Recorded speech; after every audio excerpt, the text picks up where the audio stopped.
Good afternoon. Welcome to a Celtic State of Mind lunchtime bulletin. My name's Kevin Graham and today I'm joined by Paul John Dykes. Hi, Kev. You all right, Paul? What's happening? I'm not too bad. Not too bad. Thanks for having me. I know. It's nice for you to turn up for once. I mean, again, that you're hardly ever here, eh? And it's nice for you to turn up. And we're joined by a new face today, Brian Dengan. Brian, how are you? I'm very well, mate. Very well. Glad to be here. It's going to be exciting to have a debut appearance on ACSOM. So brilliant. Aye, welcome to the club. Welcome to the ACSOM cult. Yes, because we've been told that I know that you haven't had your initiation ceremony yet, but that's still to come. And as long as you're all right with killing puppies and stuff like that, you'll get on fine. No problem. You'll get on fine. You got one rolled up the trouser, famous salute. Well, it's not that we haven't got any much to talk about. We've got plenty to talk about. But I think what I'll do is I'll drop in the breaking news, the absolutely breaking news at this precise moment in time, that Yokohama F Marinos are going to penalty kicks against Honda FC in the Emperor's Cup. Extra time's just about to end and it's 2 each. So it looks like maybe the Oz Bielsa will actually be missing his flight to Scotland if the reports are going with. Brian, you haven't been on. What's your thoughts about Ange Postecoglou? I'm quite excited, actually. I think I've just I don't have beaten myself into the idea of being excited by him, and I'm sort of accepting the reality of what we're involved in. I had a discussion last night with a guy on Twitter, and he was talking about how, and I says, well, on paper, we've got a guy who's an international manager who's successful at international level, who, by all accounts, plays really good football. He's been successful in both domestic leagues he's been involved in. He's got a reputation for rebuilding and revitalising squads.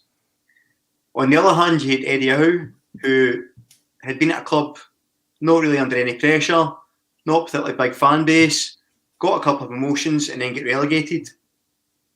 So actually, if you look at the optics slightly differently, I think Ange, as Jim Moss says, Ange, is actually quite an exciting prospect to come in. And I actually think that it's going to give something different, a new dynamic. And when you consider how much we're so keen to erase last season from history, so let's just go all in.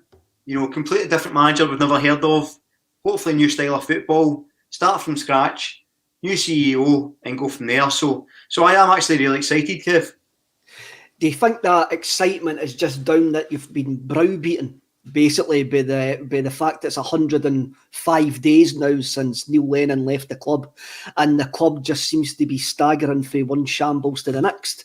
Do you think that we've all just got to that, let's just get an appointment and let's just move on? I think there's an element of that. And I think, you'd be lying if you said otherwise. That being said, it's almost a point you would accept anybody. When they were talking about, potentially Kevin Muscat being his assistant, and I think I said to someone, I would take Kevin Costin at this stage. Who's really happy to get somebody in, get a name above the door, so to speak, and get started. So yeah, I think your perspective's always going to be skewed by the circumstances we're in. But again, I think it's just such a different prospect. You can't help but be intrigued by it. If it was, say, Jack Ross or Chris Wilder or somebody like that, you sort of know what you're getting. So for good or for bad, this is an exciting prospect. Paul, what do you think? Because he's for me, he seems to have been an afterthought. It looks like the club have had all the thoughts, all their eggs in the Howe basket, and this guy suddenly appears. But then when we start playing devil advocate, which we do on this podcast, when you look back on it, we were told that there was a fourth name that nobody knew about, and that was in February time. And we've just kind of put two and two together and got five and says it must have been Postecoglou. So this looked like he's the 125th choice, and there's hundreds of managers in front of us. Do you think that's fair on Postecoglou? Well, or is it fair on the club? I think that I think that Postecoglou was at least the fourth choice, Kev. You know, people are saying that we didn't get Eddie Howe and Postecoglou's coming in as the second choice. I don't even think it was that, to be totally frank. The discussion you're referring to was when we were talking about Eddie Howe being the prime candidate for the Celtic manager's job. We also had been informed that Enzo Maresca had been spoken to by Celtic. And then, and I remember tweeting this out, and the meltdown, which often follows a tweet from my account, was Roy Keane and Nicky Butt. That was the other one who had been spoken to. And that's been confirmed because Nicky Butt was in a discussion with Peter Lowell, as it happens, and that didn't happen. So the fourth name we didn't know at the time, and I thought that it was actually Gerardo Sowan, who moved from his position at Young Boys to take up the manager's role at Bayer Leverkusen to team up with Jeremy Frimpong and possibly even Chris Ayer. So I don't think he was the second choice. I actually think he's been the fourth choice. And Maresca, during us having all the eggs in the Eddie Howe basket, Maresca's went away to Parma. They've obviously thought better of the Roy Keane appointment.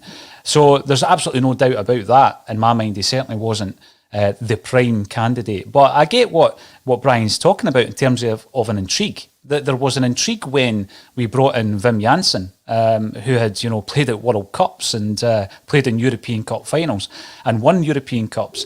And there was an intrigue when we brought in Joe Venglos, and he was hardly an unknown quantity back then either, because he obviously had also managed at World Cups, and he managed the Sporting Lisbon team, Kev, that Celtic hammered 5-0 at Celtic Park in the 1980s. But there is a level of intrigue. I just feel that the level of risk is far too high under the circumstances, and when you consider the season we're about to go into, Kev. So it's not that we're spending all day, every day on ACSOM criticising the managerial appointment. There is just a level of concern that, this guy has to hit the deck running. He needs to hit the ground running. And there's so much of an upheaval in relation to the personnel. And not only that, just throw the Euros into there as well. And we're going to talk about the Euros, Kev. So, yeah, it's going to be a difficult task, even for the best of the candidates. Never mind someone who potentially was the second, but, he might even have been the fourth choice. The thing with me, I'm having a wee joke calling him the Osby Elsa. I stopped reading about Ange Postecoglou about 10 days ago. Basically because for me, he's coming in with his two hands stand behind his back because of the way that he's been appointed. And that's not his fault. I'm not going to lay any blame at his door whatsoever. I want him to do well, but it is a massive gamble. It is a big, big gamble. It's like one of these gamblers who's walked into the bookies with his mortgage money, and he's putting it on 1,000 to 1 shot to win the Grand National, to actually pay off his gambling debts. It is that much of a gamble. But in Scotland, it's a 2-horse race. So we may get lucky. But on the face of it, you actually have a look, and there's plenty of other candidates out there that are probably more suited to the Celtic job. And the doubts that are getting raised about Postecoglou are all genuine, but also the positivity is genuine as well, because as Brian, you rightly say, we do not know anything about this guy, and he could be an unknown star. And also, Celtic have got history of doing this, as Paul, as you mentioned, with Wim Jansen and Joel Venglos. And Ronnie Dyla as well. We have got history of doing this, of looking left field for appointments. But I think, as you say, after the season we've had, I feel sorry for Postecoglou coming in. I really do. I want him to do well, and I'll only judge him as a Celtic manager. I don't really care what he's done elsewhere. I'm only going to judge him on his merits as a Celtic manager, which hopefully he soon will be in the next couple of hours. Yeah. I'm thinking back through my own Celtic supporting life, Kev, and all the different appointments that have been made during my time supporting Celtic. And I can think of a couple of higher risk appointments in my time supporting Celtic, because I think that when you appoint a rookie and we did that with Liam Brady, we did it with John Barnes, and we actually did it with Neil Lennon. When you appoint a rookie who has got absolutely no experience of managing a football club at any kind of level, beyond kind of youth level, then that I would actually say that's a bigger risk than bringing someone in with a wealth of experience. And I know that his experience and his honours and everything he's done has been picked to the bone these last few weeks. And some people say that it's good experience and what he's done is viable. Others say it isn't. But I think there's been bigger risks. And, you know, people may criticise me for saying this, but I'm going to ask you actually rather than say it. When we appointed Neil Lennon in 2010, I mean, the level of risk in appointing someone who had never managed, Kev, was absolutely huge at that point. So, you know, we have taken risks like that in the near future. And I think the Ronnie Dyler one was interesting as well because, you know, I think there was a level of derision when he was appointed, Kev. And, you know, there was other names in the hat at that time. Back then, you know, the name of Roy Keane, when mentioned, doesn't get the same kind of reaction as it did now. I mean, it wasn't universally agreed that he would be a good manager in 2010, but it's certainly a different reaction you get now. Now, back then, 2010, Kev, was that the time when Steve Clarke was interviewed for the job as well? I'm sure Clarke was interviewed before Dyler. Yeah. I'm sure it was round about then. And also, I think 2010, you're probably, after Mowbray, you're probably talking about Martinez would have been in the frame, Owen Coyle would have been in the frame. I can't remember who else, but I think Neil Lennon got it. Basically, if we actually look back, in hindsight's a great thing now. Neil Lennon got the job basically for coming and throwing his players under the bus after getting beat off Ross County in the semi-final. That was his job interview. I think he got the job because his salary was 300 grand. I think that's why he got the job. And, you know, at that time, we know other people were in for the job. None other than Mark Hughes. He was in for the job as well in 2010. But his salary coming from the EPL at that time, let me just work this out, would have not quite been 10 times the amount that Neil Lennon was getting, but it was certainly over £1.5 million. So 5 times the amount that Neil Lennon was getting. So, yeah, it might have been because he threw the players under the bus, but I think actually the reason he got the job was because he was on 300 grand a year at that point. And the manager that came in after Walter Smith at Ibrox was Alan McCoy, who famously was on 900 grand, even when he was managing in the lower leagues. So I think it was a financial decision rather than anything else. I think you could be right there, Brian. What's your memories of that time? I remember at the time, because obviously we had Mowbray, which was turned out to be a bit of a shambles. But interestingly, with Mowbray, he was someone who played really attractive football, who was a Celtic man, who had all this stuff coming in. So he should have been the great appointment. It went wrong. And Lennon was, I actually think he was exactly what Celtic needed at that time, because he had this thing about bringing the thunder back, the passion, the grit, and that sort of fighting spirit that we had lost for a bit. So actually at the time, obviously in hindsight now, his second spell, we know what happened, but I think at the time actually I was really quite excited about it, because I thought at least he's going to come in and get a bit of fight out of this team. Wasn't the most ambitious signing, but I thought at the time actually I remember being quite excited when Lenny took over. Again, Neil Lennon was probably still on the crest of a wave of Neil Lennon the player at that point. And we were maybe looking for a more Celtic-minded, even though he followed Tony Mowbray, he was a different character for Tony Mowbray. He was there to basically bring the passion back, as you say, the thunder. And when you have a look at his antics on the touchline that season, like picking fights, kicking water bottles, doing quite a lot of things, he was this wee angry little man. And that's what we needed at that time to drag the club back up. It's not what we needed. We needed... When Brendan Rodgers left, we needed somebody to step in with the character like Lennon, but to take the club forward, we didn't need Neil Lennon. We were already in a different place. And this is where it is. As Paul says to me yesterday, it was like the Celtic board had bet on Devon Law with two furlongs to go. Neil Lennon managed to get us to win the first furlong, and we failed at the second one. The second one being the one going to 10 in a row. And now we just seem to be in this utter state of chaos. And it's an appointment, as Monty quite rightly says, ACSOM, you need to wake up and smell the coffee. This is going to be a disaster. It could well be a disaster.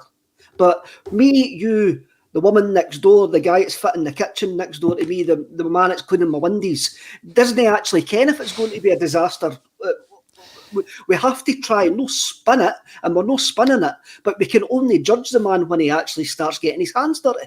Mm-hmm. What you have to look at as well, it's all well and good saying it's going to be a disaster, you guys are piping it up, but the reality is, months ago, in one of Celtic's particularly badly timed statements, they'd mentioned that they knew this season coming up was going to be a season of transition. They'd mentioned that this was going to be all change, all go ahead. I think they're fully prepared for this season to be a rebuild. I think they've almost written this season off already. And going back to an earlier point about Ange feeling sorry for Ange, I don't, because I think if he comes in and does well, he's a hero. If he doesn't, no one expects anything anyway. And it gives the board a chance, or Don McKay a chance at the end of this season to say, wasn't really my appointment, we get rid of him and get a big name in. If you do that the other way and you get the big name in first and it goes wrong, that puts Don McKay in a position. So the reason I'm positive about it, I suppose, is what I'm trying to say, is because, yeah, it could go wrong, but my expectations aren't as high this season anyway. I think it's going to take a long time. They're talking about doing a big restructure, a complete revamp of the youth, complete revamp of recruitment, backroom staff, change style of play. It's not going to take a season to do that. It's going to be at least a season and a transfer window or two. So I actually think it's been so bad this year. It can't really, we've said it before, but it can't really get much worse. And I think anything he does that's positive is a step more than I actually really expect. Paul, I mean, what you actually say there is true. I mean, where can we judge Don McKay in all of this? He seems to have walked into an absolute mess. Yep. He seems to have walked in, and when he's probably walked into shadow Peter Law, he says, "Oh, Eddie Howe's done and dusted. That's where we're going to go." The next thing you know, it's all fell down. And I agree with Brian. I think we can only judge Don McKay on what happens next. And if he's sitting there in that boardroom and having a look at the imbeciles that are inside him, imbeciles that are treating the fans with contempt, imbeciles that can't get a job done, and he keeps them on, then that's a massive indictment to him. I mean, we're sitting here 8 days before pre-season. We've got no manager, no director of football, which was spoke about in February at fans groups meetings. We've got no head of recruitment, and we've got an untested manager on the way, but we haven't appointed anybody yet. We've got the fans are up in arms, but we've got the Green Brigade outside the club with banners. We're 105 days since we last sacked a manager. We're in an absolute mess, and anybody with any sort of business head whatsoever going into that must go on, I can change this. And the first thing that he's got to go is go in there and get rid of all the executive committee who have actually proven not to be fit for purpose. There should be plenty of people sitting in high-ranking jobs at Celtic should actually be fearing for their jobs on the 1st of July when Don McKay takes full charge and over the next couple of weeks. Yeah, I totally agree with that. I think going back to this season being a rebuild, that's now out of our hands. It should never have got to the stage of it being such a huge rebuild, because what's going to happen here is if it does take a whole season for the acclimatisation of the new gaffer coming in, which likely it will, then there is only one other team who's going to win that league, and that team that wins that league then has a Champions League bounty at the end of the season as well. So that swing is absolutely monumental when you think about where Celtic were, where we should be right now, and where we actually are. The swing Ibrox way is monumental. Now, they're not going to have a season quite like last season. I mean, that's a one-off. But they're strengthening. They seem to have the stable in terms of football. I'm not talking about finances. They seem to have stabilised the football department. And, they're going, I think, from a position of strength last season, and they're building on it. Celtic the state that we're in at this moment in time, if we take a whole season to rebuild rather than trying to rebuild in a pre-season, which seems impossible, then it's going to be massive, because that pendulum is swinging Ibrox's way once again, but it's got the bounty at the end of it. So all the years, all the banter years, and all the talk of finances and having wafer-thin finances just to get them to the point of stopping Celtic from winning the 10, in many, many ways, will have been absolutely whitewashed if they're able to go ahead and make the tens of millions that the Champions League promised land gives you. So that's a huge concern as well.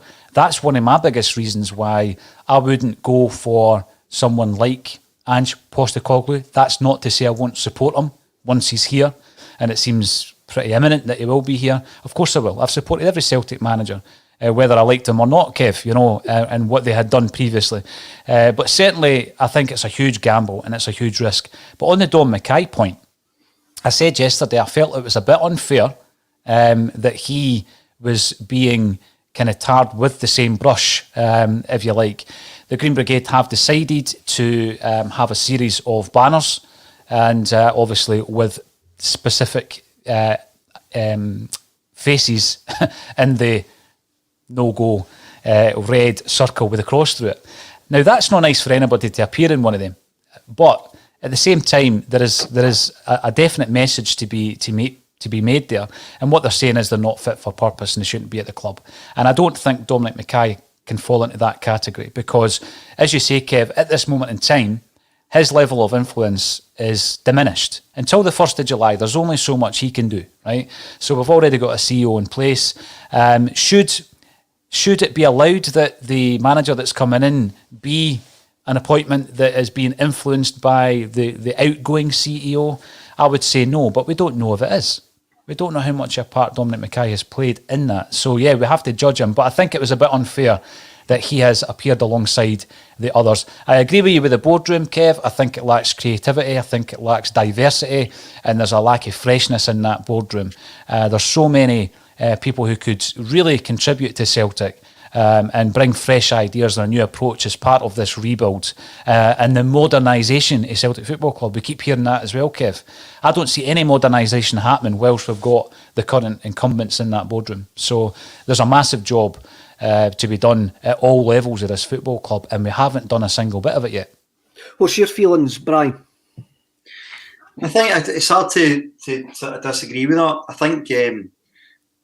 think imagine turning up for your work and you've still got a week before you start and there's a banner outside saying that people want you out.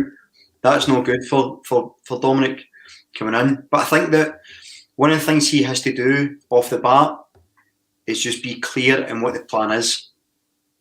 We talk about how we're going to judge him. If he comes out with a plan and he says, okay, I want to engage more with fans, this is the structure I want in place at the club, I'm going to keep out of it and we'll reassess at the end of the season. You're judging him on those milestones. If it's radio silence again, the way it has been in this incumbent, then it's a disaster and he's on to hide nothing, regardless, I think, of the success in the park. Because I think the fans have got to a point where, unless there's a change at boardroom level, unless there's a change of attitude, I think the football almost becomes irrelevant. Because if Celtic becomes successful this season, but we're still treated like, the cash cows and we're still dismissed, that's not good enough either. So I think it has to come from the start. Just to pick up on something Paul said about the Ange coming in, it's interesting that obviously he works for Citigroup and it's Mark Lowell, Peter's son, who's the head of recruitment and scouting for the Citigroup. And I suppose my concern is that the link between the two? Because if Fergal Harkin, who wasn't as qualified to be director of football, isn't he the one that's linked in together? Is it possibly Mark Lowell? And are we going to have another Lowell at the helm, sort of doing recruitment? And that's a bit of a worry for me. I think the lack of clarity around these senior positions is just as much a concern as to big Ange coming in. The club couldn't be as stupid as that, could they? They could not be as daft as that. Bromsgrove boy, sorry Paul, Bromsgrove boy comes in. It's the non-execs on the board who are to blame. Their role is to hold the board to account. I completely agree with that.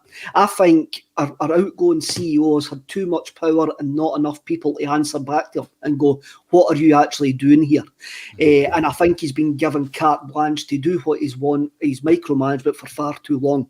There's executives in that club who have been there since Peter Lawwell's been there in 2003, were appointed by Peter Lawwell in very, very high positions. And these guys, you say everybody's got a shelf life, especially in a business, and especially in a football business. You should not have a job for 15 years at a football club, because football has been constantly moving in the modern age. And as we say, we lack ideas, we lack vision. And that has been proven over the last 100 days since Neil Lennon left. We didn't have a plan. We didn't have a clue. We just thought we would bumble through and something would actually fall on our laps. We've got Neil Lennon talking about the culture of the club. Well, a fish rots for the head. And this is where the fish is rotting at the head, and that needs changed.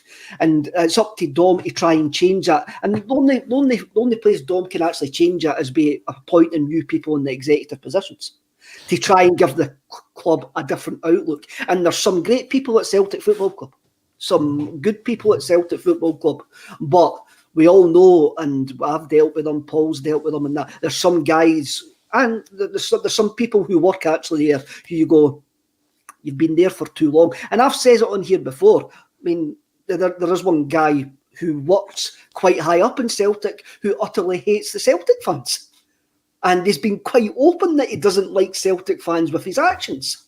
Well, he shouldn't be at the club. He shouldn't be at the club. I don't care who you support, but if you deliberately go out to do stuff, it's to bring scorn on the Celtic fans and to deliberately charge and get Celtic fans done with the bolus, then, by the way, you shouldn't be in that club. No, you shouldn't. The other thing I was going to say is, with regards to those that we need to replace, Kev, I also think we are leaderless on the field. I don't think we've got a captain. You know, and people just take it for granted that the vice captain's Callum McGregor, he's going to be the captain. You look at the performances of Callum McGregor last season.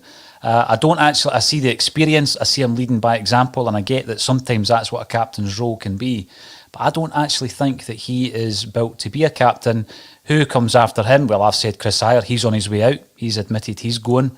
The other experienced players that we've got from the current crop, James Forrest, is he a captain? So, as well as the head of recruitment and the manager and the various other roles that need to be replaced, I still don't think we've got a captain on the park as well, Kevin. That is something that you don't just flick a coin.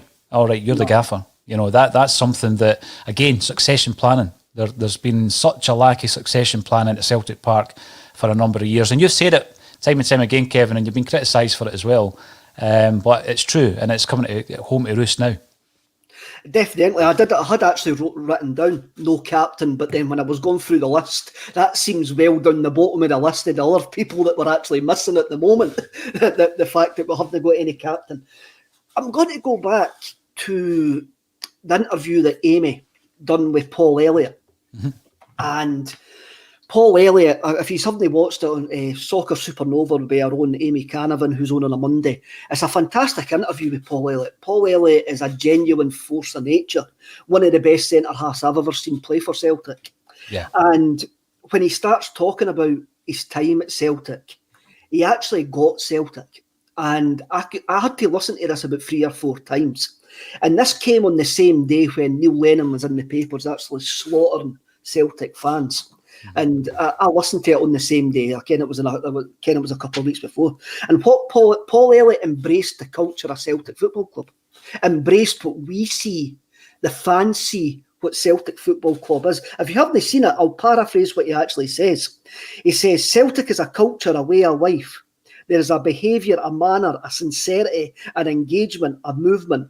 Celtic is a movement of a culture, embraces all the good things about people and attitude and behaviours. If any other person hasn't got it, the Celtic fans will help. It's a culture of sharing, respect, humility, of decency, and all the good things you want for people and social behaviour. And he says, I knew it was special, and if you could bottle it, it'd be worth millions of pounds. Kev, that should be on the boardroom doors. For every member of the board walking in the doors. Paul Elliott should be walking into Dom McKay's office and telling him that. And if Dom McKay lives up to their values, Celtic Football Club will be successful. I thought that was an inspired, impassioned speech by Paul Elliott. Somebody who was an outsider who came into Celtic and got what we're all about. And there's some guys sitting on the board. There's some guys sitting on the board who do not know what we're about. Neil Lennon spoke about a new breed of fan. And the new breed of fan came because of the contempt that we're treated with. We're treated as customers. We're treated not with 1 ounce of Celtic values, as Paul Elliott described. What do you think, Brian? Yeah, I mean, I think that Paul Elliott is an absolute giant of a man, even more than a player. The way he speaks, his passion, his articulation was wonderful. Talking about Neil Lennon, we used to chant there's only one Neil Lennon, but actually there seems to be 2 Neil Lennons, because there's the Neil Lennon who claims the fans are obsessed with the 10, but then wanted the players to stay for the 10. There's the Neil Lennon who threw the players under the bus and said none of them wanted to be here, they should go, and then played the same players the next week. There's a Neil Lennon who single-handedly defeated Lazio in Rome, but then there's the Neil Lennon who got spanked 8-2 in Europe. So the reality is, there's 2 versions of him. There's a Neil Lennon who feels like he was thrown under the bus by the board, but then praises the board at every opportunity. I think he's lost. I think the Neil Lennon that left Celtic never came back, because he was so different in terms of the way he was. You know, even on the touchline, he looked so fed up, so dispassionate. So with that in mind, it does concern me about him and his health, but it also annoys me, because I think that you're right, it's a total lack of respect. And that lack of respect is rife throughout Celtic just now. Interestingly, you referred to them seeing Celtic as customers. That actually frustrates me more. Not the fact they see us as customers, it's the fact that, like any business, they don't treat you like a customer. If you went into Burger King and you asked for a burger and they just threw an onion at you, you'd be furious, right? They wouldn't do that because they want to look after the customer base. If you go to buy a suit from Slater's or somewhere and you put a pair of tights on, you're not going to get back. But yet Celtic, if they're operating this as a business, they're doing nothing to keep their customer base happy or rewarded or feel valued. So they're fundamentally failing at both the football and the business side of things. And that is a real frustration for me. I think that's a complacency. That's a complacency that's crept in, because they know if you go into any business, there's other options. But when you are invested in Celtic, it's an emotional investment as well as anything else. So you're not going to go anywhere else. Although I have seen loads of supporters, even on the comment section, Kevin, saying they're giving the club nothing more until there's a big change in the boardroom. But they words from Paul Elliott, absolutely astonishing. You know, and really, like you say, and I know it's a bit of a cliche, but he gets it. I just don't think those in the boardroom get what the Celtic fans are trying to put across. There's been moments of frustration, yet they've used them to hit us like a stick with, you know, when the fans turned up at Ross County. It's almost as if, you know, I think at that point the club were close to ending Neil Lennon's time at Celtic. And I think out of absolute digging their heels in, they stopped themselves from doing it, because it was almost as if they'd have been baying to the mob. You know, that I think that was the attitude of Celtic back then. But in any business, you make the decision because the season was rapidly disappearing into the sunset. And you know, all these months later, and it takes until February, the decision is made, probably for the best, because I think yesterday I mentioned as well, Kev, that there was a few moments, going back to what Brian said there about Neil Lennon, there was a few moments this season where you think to yourself, he's completely out of his depth. And what I mean by that is there is no way he's turning it around. Mm-hmm. And you've seen the reaction to the criticism around the Dubai trip. Now, anybody that comes in and doubles down at that point, just to use Russell Boyce's term, double down, to sit there in front of a packed room of media and to then start attacking anyone, including former players, the media, that attack has obviously extended onto the fan base as well. And I just think when you look at that kind of level of behaviour, Neil Lennon was way at his depth. Now, he's taken an issue with being called a dinosaur. It's nothing to do with age. Again, Russell Boyce pointed it out. Nothing to do with age. It's all to do with approach. You can actually look at the squad of players that Neil Lennon had first time round. Compare the culture of that team to the team that he has just left behind. And the two cultures are completely different. And the example I give, Kev, 3-0 down at Rugby Park, screaming and shouting at Anthony Stokes, you get a reaction. If you were 3-0 down against anybody and you screamed and shouted at Odsonne Edouard, what kind of reaction are you going to get? And that's the difference. That's the difference. So a manager has to adapt his style, his approach to match the players at his disposal. Because if you manage to switch Odsonne Edouard on, he's an absolute game changer. You know, he's a world beater on his day. But it went another way. So when you come out against after Ferencvaros and you criticise the players for not wanting to be there, you're having a dig at the board there because the board have forced them to stay. You're having a dig at the players. You're giving thinly veiled attacks left, right and centre. Yeah, as Brian says, you don't make a change. You play the exact same players. And at that point, I kept saying, well, if you're unhappy with half a dozen players, because at that point we're guessing, Kev, we're thinking, is it Christie? Is it Frimpong? Is it Ncham? Ayer? Edouard? We're guessing at that stage who the players are. If you've got 6 unhappy players, play the new 6 guys that have come in. How can they be unhappy? They're just in the door. Be a manager. Manage the situation. He failed to do that. Definitely. Brian Watt comes in with a great comment on YouTube. He's called Neil Lennon Deflectosaurus. Oh, I love that Deflectosaurus. Love it. I mean, it was obviously brand reputation for Neil Lennon, that interview. He chose to do it with a friendly interviewer, as in Michael Grant. And look, we will look back on what Neil Lennon did do for Celtic, but at this point it is still a bit too raw. And again, we could all maybe see what was going to come with Neil Lennon. I mean, he didn't manage the situation well, and they keep on going on about these situations that we do not know nothing about.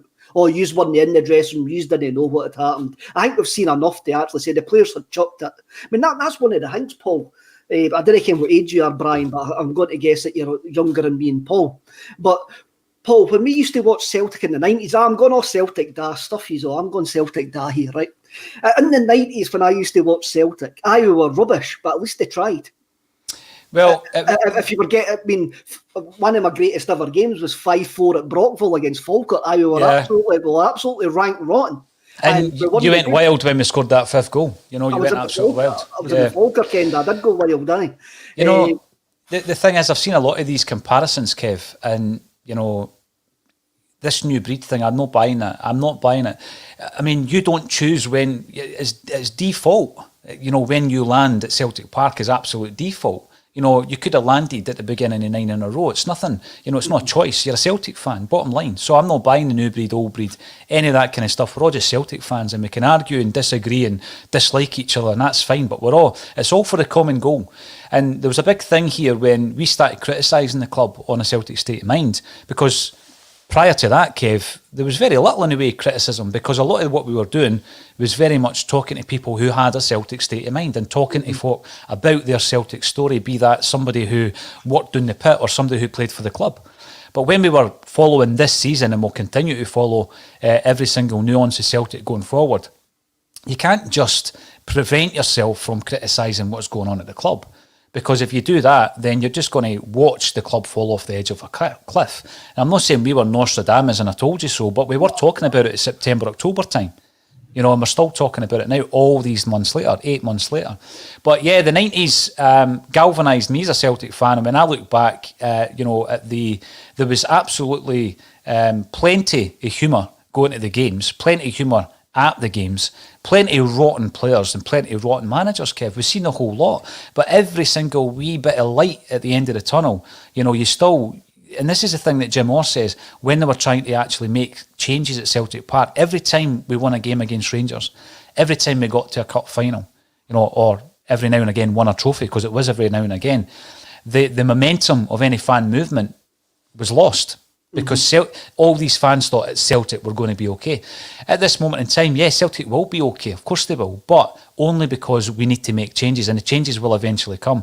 And I'm hoping that Dominic McKay will be the man to make those positive changes.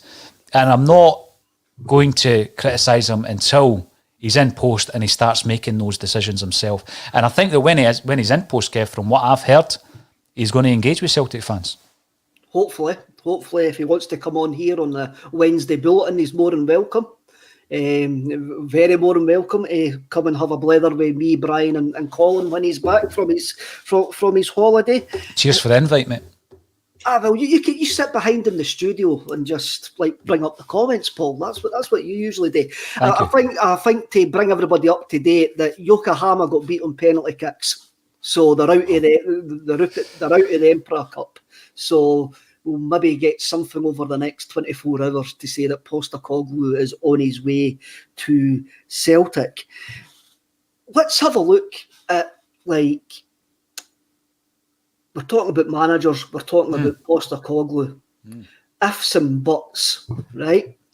Paul, you got a bit of information the other day that in 1997, Fergus McCann interviewed and believed he was going to appoint Carlos Alberto Pereira as Celtic manager before Wim Jansen.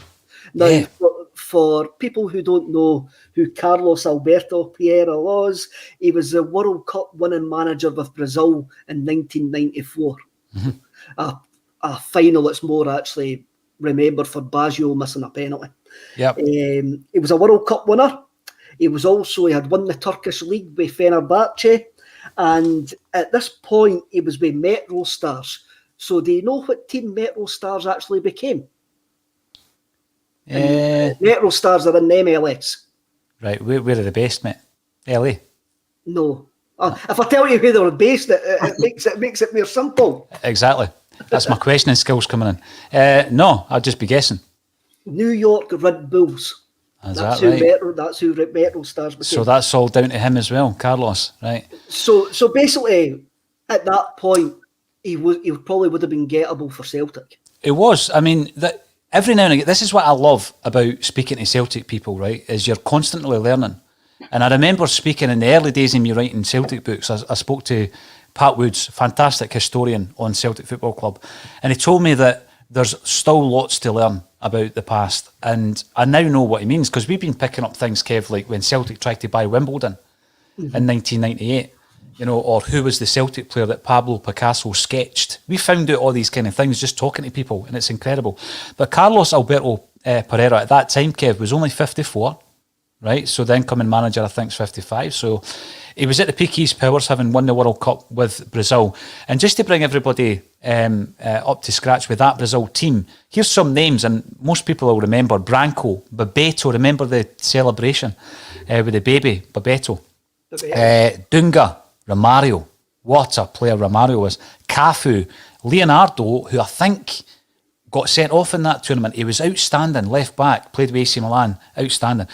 And there was a 17-year-old kid in the squad who didn't play at the World Cup, but it was Carlos Alberto Pereira that gave that 17-year-old Ronaldo his Brazil debut. So he knew a player. Now, Carlos wasn't a footballer. He was a non-playing manager. He'd never played. But what I was interested in is that Fergus McCann flew to New York to speak to him, and he believed when he left that meeting that he was going to take over at Celtic. This was obviously in preparation for stopping the 10 as it became. So in between Tommy Burns and Wim Jansen. And he went on, which I think is interesting as well, Kev, he went on to win the Copa America in 2004. And he went on to win the FIFA Confederations Cup in 2005. So he went on to have success as well. But I can't bemoan the fact that we gave the job to Wim Jansen, because he came in and done it, and that was it. But from going from Romario and Ronaldo to Reggie Blinker and Darren Jackson, I don't know how we would have acclimatised to that, to be honest with you. He also had quite a nomadic football career as well. When you see the amount of, he managed Saudi Arabia in the World Cup. He also managed South Africa in the 2010 World Cup. He didn't seem to hang around places very, very long. Mind you, here did Wim Janssen or Josef Englos at that time as well. The thing is, Kev, I think that this is relevant right now because we are at that point under Fergus McCann interviewing World Cup winning managers. Where are we now? I think that's how this is so relevant. Who are we speaking to now? No one near that kind of ilk of manager. You know, and that shows you how far we've actually come or fallen since 1997. I'm sure we would be able to speak to that kind of ilk of manager, but whether we could get the guy through the door. I mean, I says last week with Colin that we seem to have a major problem trying to get big names through the door unless they've got a Celtic state of mind. The thing is, I think the Celtic thing is the thing that gets people interested. The minute they start talking to the people at Celtic, that's when the problems start. So Celtic is the attraction. Then they sit down and have a meeting with Peter Lawwell and that turns them off. And that's my biggest concern. And hopefully that'll all change now with the incoming Dominic McKay coming in and that whole regime should change. Well, what do you think, Brian? Do you think we've got a problem trying? Well, we obviously have a problem to try and get deals done. For guys like me and you, Celtic should be the easiest sell in the world. I mean, if I was selling Celtic to Ange Postecoglou, there's my first mistake with his name. There we go. If I was selling Celtic to him, I would go like that. By the way, mate, see if you come in here and get it absolutely spot on. This is going to be the best job you'll ever have in your life. And you're going to be remembered if you're successful here. So why can we not sell that to everybody else? What makes it so difficult? It's very strange, and I think you have to wonder what goes on. I think there's a perception of Scottish football as well. And I think some managers, particularly these young up-and-comers or whatever, maybe think Scottish League, I'm not going to get a lot of credit for it. But actually one of the guys that I always thought sold Celtic wonderfully was Gordon Strachan. Gordon Strachan recently said, you know, if you can go to a club, become a hero, win trophies, play in front of 60,000 fans for an iconic club, and you can do that somewhere else, on you go. And I thought that was kind of brilliant because it's very simple, but it's so true. If you get different types of footballer, some footballers want to come and play in the Premier League for 80 grand a week for Southampton and never get a trophy in their life, but they're rich. Some players want to come and say, well, I played for this club, played for that club, played for a great club with a great fan base, with a great story, and I had these trophies. Mm-hmm. Might not have the size of mansion so-and-so has, but look at my memories. So it depends on the attitude of the player. We talk about getting a new director of football, and we also need a director of culture. You know, a guy like a Paul Elliott to come in, a guy like a Tommy Burns, God bless him, to run through and tell people, this is why you're here. This is what you're playing for. I think the romanticism of Celtic isn't spoke about enough at corporate level. That should be the selling point. What a beautiful Hollywood story Celtic is, and it never gets mentioned. I like you, Brian. I love you. I love you. You're really good, mate. That's a crime. I think that's an absolute crime. And you have to look at, even when Brendan Rodgers came, ex-Liverpool manager, yes, he was Celtic minded, or so he said, but what a coup that was. And he came in a couple of years gone. The next manager should have been of a similar ilk. Mm-hmm. Didn't have a big Hollywood name for the sake of the name, but a calibre of manager. One of the most galling things, and I don't want to go down a rabbit hole, but one of the most galling things about last season was the lack of fitness in the team. Mm-hmm. And I'll go back to Gordon Strachan's time. I got quite friendly with a player during Strachan's time, and the player said to me, he says, every time we play a team, for the last 10 to 15 minutes of that game, they start to back off and pull back because they know we can run for another 90 minutes. And it was a simple thing, and that was a limited squad under Gordon Strachan. Mm-hmm. They performed so well because they get the basics right. Be fit, be strong, be energised, be determined. That was it. And again, I think with these players in this squad, I think that's part of the problem. So it's a long-winded answer to your question, Kev, but I think the fact is we don't sell it enough. We don't sell us enough. We're an easy sell. We are an easy sell. We have a backstory like no other club. When people are coming to us to quote Tommy Burns, you're praying for a people and a cause. That's what you're not just playing for a football club. And we really need to double down on that. We actually need to sell that. Yes, you can have the cash. Yes, you can have this and have that. But then if we get a player come in and say, go and speak with John Hartson, go and speak with Joe Ledley, go and speak with this one, go and speak with that one, and they'll show you what you'll experience at Celtic Football Club. And yes, maybe you'll get 25 grand a week at £50,000 a week at Southampton, but you'll never get this experience. And that is something that we need to sell. You're not selling Scottish football, you're selling Celtic Football Club.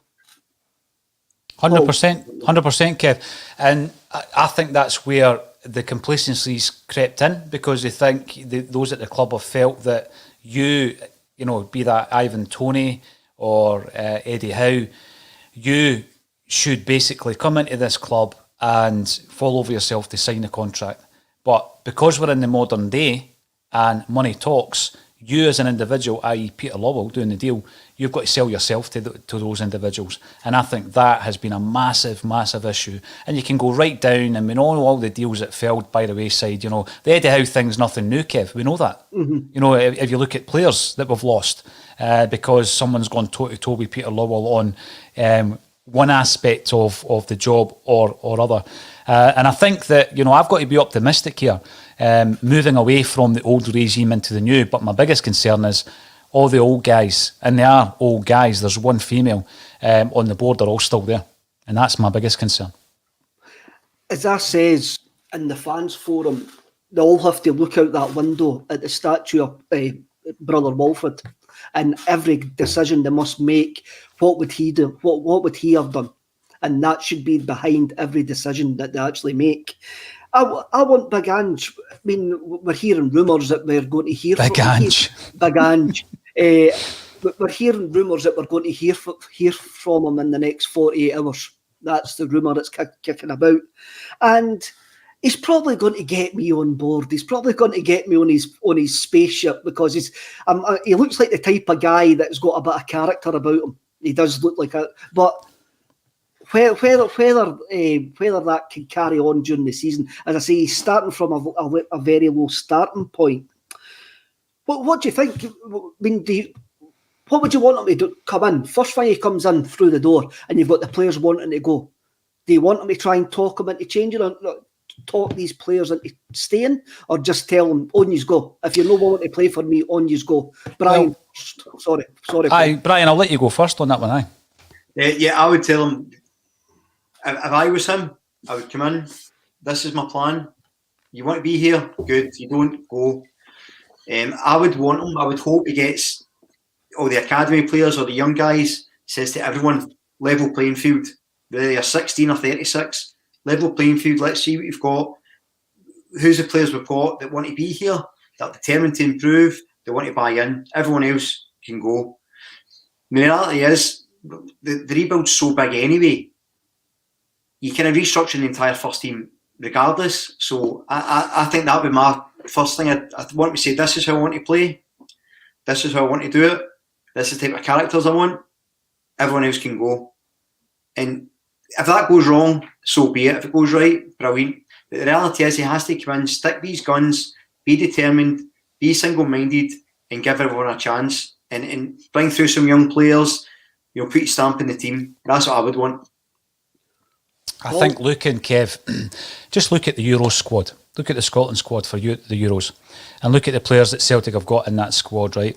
So Greg Taylor, Jack Hendry, Callum McGregor, David Turnbull, James Forrest, Ryan Christie.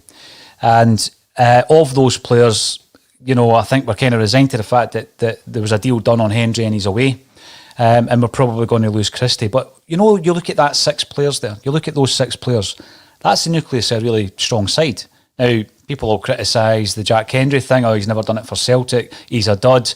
He's such a dud that Ostend are probably going to sell him within a couple of months for 10 million quid. That's how such a dud he is. And yeah, I understand how the deal was done. But let's have a look at that deal as well, though, Kev, right? Because people are saying, just accept that the deal was done. Why have we got ourselves into that situation where we, as the guy who's got the registration for that player, the club who's got the registration for that player, don't have any kind of clause in there where we say, oh, we'll just have him back. So there's a buyout clause that Ostend can pay X amount of millions of pounds and get the player on a permanent deal. But surely the club should hold all the aces in that situation whereby had he done what the loan deal was designed for, i.e. find some form, right, and become the player we thought he was when we bought him, then we bring him back, because that's the whole purpose of the loan deal, right? But we've put ourselves in a situation where we're over a barrel with this one and we can't bring him back. I find that absolutely horrific. I think the business there is terrible. But there's 6 players who are in the Scotland squad, and those 6 players are the nucleus of a decent Celtic side. You then start building around those 6 players. So I think if a new manager comes in and Ryan Christie wants to leave, then the first thing as a Celtic fan you're going to look back to is the pre-season that we've just had previously, where we've got half a dozen guys who want to leave, and then the car crash of a season that came thereafter. That wasn't solely down to the 6 guys that wanted to leave, because if I was going to use one example, it would be Chris Ayer. Now, Chris Ayer, right, didn't have a particularly bad season. He played in a particularly bad Celtic side. He was at the heart of a defence that leaked goals like the old Civvy, the 1990s, to go back to then, Kev. But in terms of his application, I don't think he was anywhere near the worst Celtic player last season. And then you look at Edouard. Yeah, we know what he's capable of. But a 20-odd goal season for Odsonne Edouard on a personal level, as you've said before, Kevin, he's interested in his showreel. But we did get something out of the players. It wasn't just the all-down tools and we got nothing from them. Yeah, a lot of them didn't play to their capabilities. But if they're managed properly, and that at this moment in time they want to leave the club, if they're managed properly, you can get a new player. I mean, we've seen it with Brendan Rodgers. The players that he revitalised at Celtic was incredible.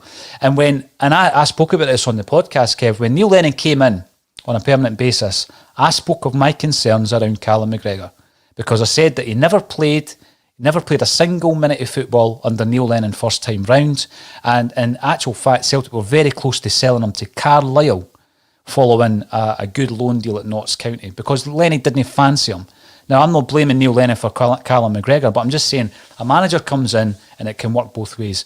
Could he get a tune out of Ryan Christie? Who knows? Could he get a tune out of Ncham, who's on his way out? Potentially. So I think that there are players that he'll be able to get a tune out of, and there'll be others that will need to go by the wayside because they just don't suit his style.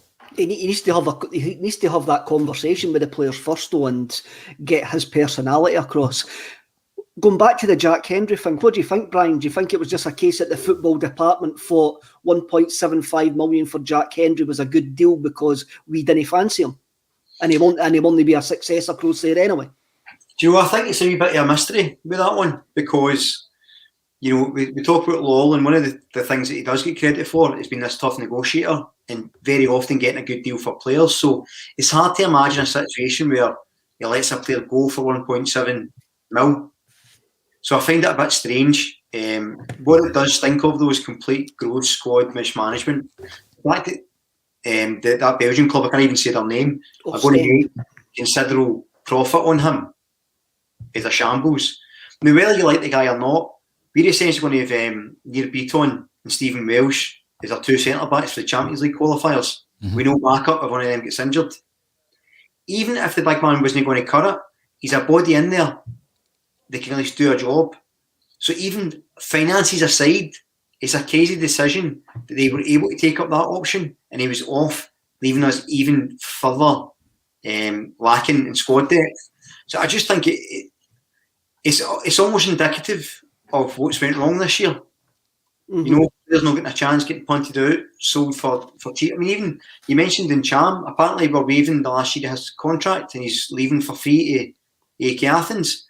I mean, that's madness. This guy was getting quoted as was it 12 million for Porto a couple of years ago. The asset value, the dip in asset value is incredible. You're looking even, and I know that people will say, well, what did he do this season?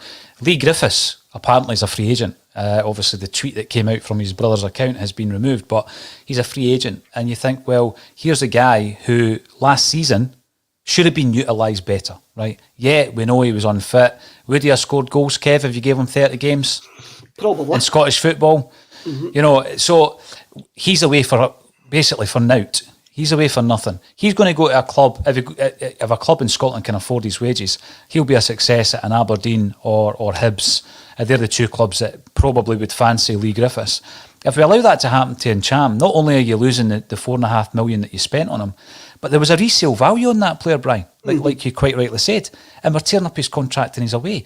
And then even the players that are sold, i.e. Ayer, Edouard, potentially Christie, what about the fees? What about the fees for these players? I'm going to give you an example. I was speaking to someone at Inverness, Caledonian Thistle, someone at that club, employed by that club, who had been speaking to Peter Lawwell. I'm trying to get my dates right because the lockdown's kind of messed up my years, so I'm not quite sure if it was 2019. It was certainly January, I think it was 2019.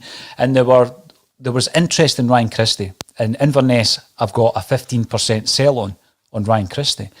And the guy says to me, and he's in the club, he's not in the football department, but he's at the club, and he was asking me what my valuation of Ryan Christie was back then.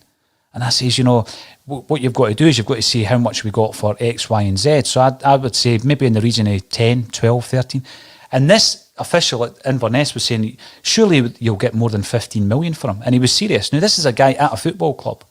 Look at the absolute incredible downfall in his valuation, Kev. If we were to sell Ryan Christie this pre-season, how much are we going to get for him? It depends. Last year contract, so if you're getting anything for 5 million up, you're doing well. I'm thinking 5 million quid. Now, the depreciation in value of any player of 10 million quid, and I'm not saying he was ever worth 15 million, by the way, but we know that Edouard, the price is quoted now compared to a year ago. The price is quoted around Ayer's potential interest from AC Milan a year ago and what he's going to go for are night and day. So we've lost tens of millions of pounds on bad management, bad player development, and the asset value, let's say 4 players, between 5 and 10 million pounds for each player. That is huge for a club like Celtic to lose 20 or 25 million quid. It's huge. What do you think, Brian? It goes back to my point earlier about the business side of things. So you look at that, you look at the losses we take. So just from last season to this season, Edouard was quoted 25 million, 30 million, now 15. Plus his sell-out clause, you have to give PSG, so we're getting about 4 million quid for Edouard. Ayer maybe 6 million to Newcastle. We're probably losing 10 million on him. Ryan Christie, Oliver Ncham, etc. So you're talking maybe nearly 20 odd million, 30 million pounds of transfer fees we've lost. Then you look at the 5 million in Barkas, Ayeti, 3.5 million in Kamala, although we clawed that back. As a business, that's an outlay, a loss of about 50 million quid nearly. I mean, I don't know the figures, it's pie in the sky here, but it can't be much, it can't be off. Then you offset that against the lack of funds because of COVID. You imagine the financial state this club must be in. That is not a well-run business.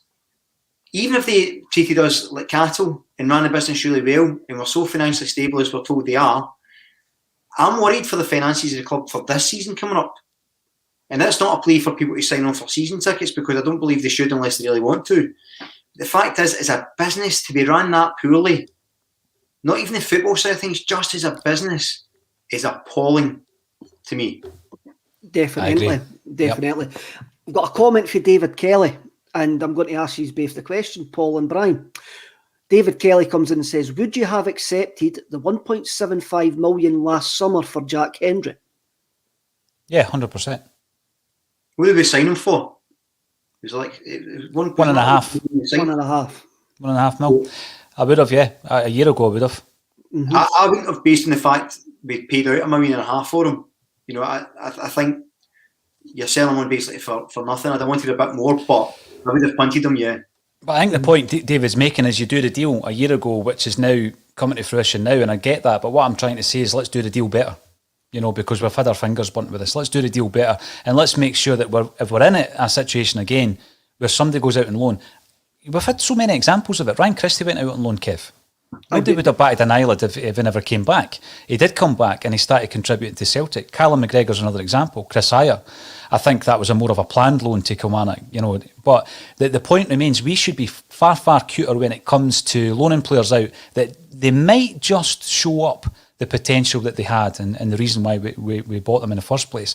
So that we're not sitting here and he goes for, let's say, 1.7, Kev, and then Leeds United buy him in 2 or 3 months' time and we're scratching our heads because there's another £10 million loss, Brian, onto that 30, 40, 50 million figure. So, yeah, it's quite incredible when you start, adding it up.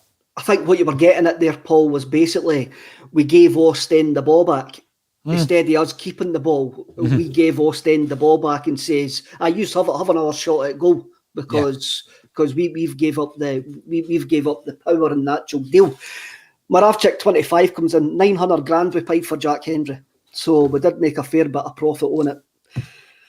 Well, Jack and Bauer, he was getting called by the Celtic scouts. Jack and Bauer, yes, and we know what Celtic scout that was. It came up with that term. Last night, Shane Duffy, before we just wrap up, this is just me going to wrap up here. Shane Duffy says last night that it was great to get back playing because he forgot what it felt like to play football. And I think with big Ange coming in, and we all hope that Celtic remember what it's like to play football under Ange Postecoglou.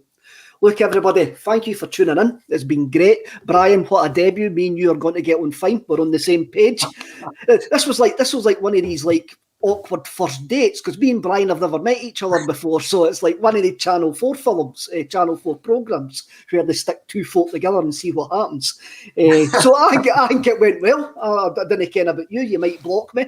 I don't know.